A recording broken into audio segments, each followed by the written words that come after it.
final active recall technique that I will talk about today is called the Feynman Technique.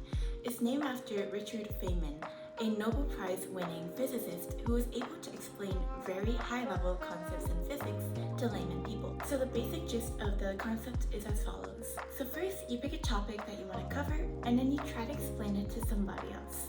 That person can be a peer, a younger sibling, a pet, a rubber ducky, your phone, etc. As you try to explain concepts that you learned, you might find gaps in your explanation, so the other person might not fully understand what you are saying. So the next step is to go back into your source material, whether it be your notes, your professor's lectures, or textbooks, and try to better understand the concept. Then you reorganize and simplify this knowledge by reworking the concepts into simple and clear terms. Finally, you can reteach the concept and run it by somebody to see if they understand. There's many different variables that you can introduce to the Feynman technique. The first being changing your audience.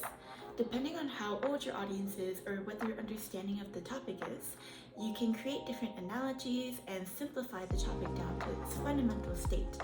For example, there's a subreddit called Explain It Like I'm 5, which dumbs down a lot of complex ideas into easy to read information.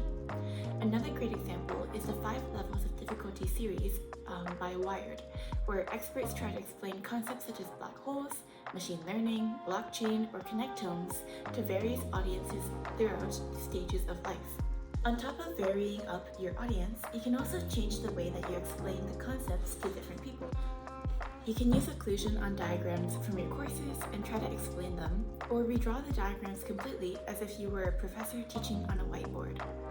If you have roommates or if you're studying on campus, you can try typing out the script of how you would explain a concept to somebody else. And finally, you can link specific concepts to clinical events and experiences that you had. For example, if you're in the nursing program and you had a geriatric rotation where you worked with an elderly patient with diabetic neuropathy and they were prescribed a certain type of medication, you can speak more on your experience and give additional details on what side effects you might have noticed, on what precautions you had to take before giving this medication to the patient.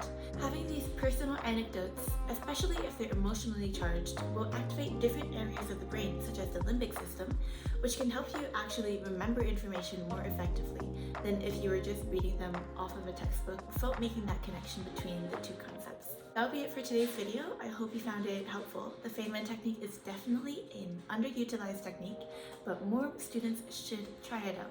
Especially as we've been online for the last 2 years, we haven't had as much interaction between students and peers to try to explain our concepts that we learned. So practicing how you might explain certain things to other people or teach things to other people is very effective and will definitely help you later on in your career.